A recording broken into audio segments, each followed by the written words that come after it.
Entidades criticaram neste fim de semana a consulta pública da Conitec, que faz parte do SUS, sobre o uso de eletrochoques para autistas. A repórter Luciana Verdolim traz essas informações. O que se falou sobre isso e o que diz, Luciana, a ONU a respeito desta suposta terapia?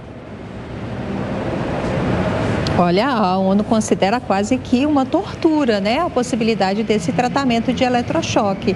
O que as entidades estão sinalizando? Entidades de direitos humanos, psiquiatria e psicologia. Eles são contra a utilização em autistas, naquele grupo chamado pacientes com espectro autista, que apresentem comportamentos agressivos.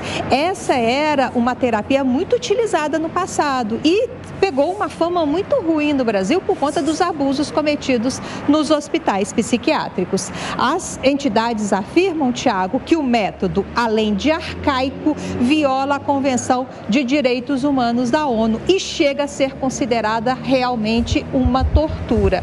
A avaliação do Ministério da Saúde, a justificativa, inclusive, do Ministério da Saúde, é de que é uma terapia que é utilizada hoje, por exemplo, em pacientes com depressão severa, com depressão grave e que, ao contrário do passado, hoje o método é utilizado de forma humanizada, com o paciente sedado. Então, não há por que se falar em qualquer tipo de tortura, que isso não existiria mais no país.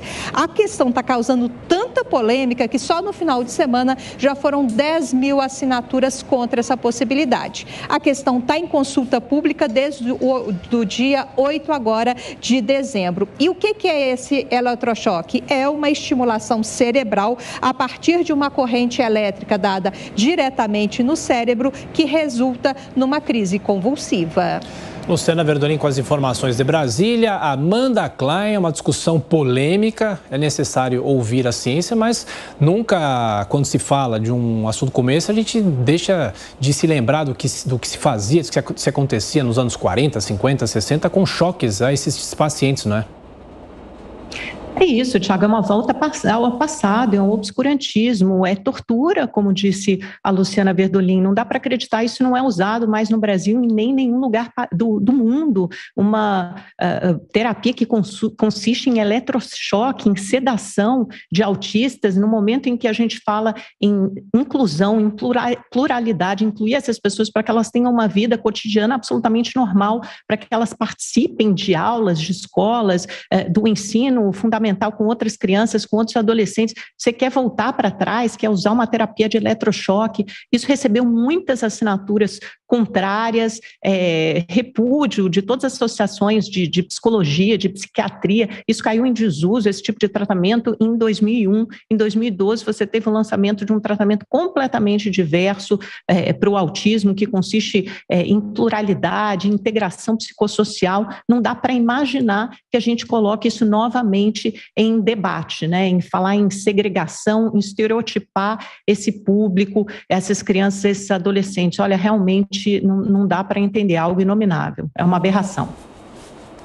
Olha, realmente tem um livro interessante que as pessoas precisam ler sobre o manicômio de Barbacena, chama A Colônia.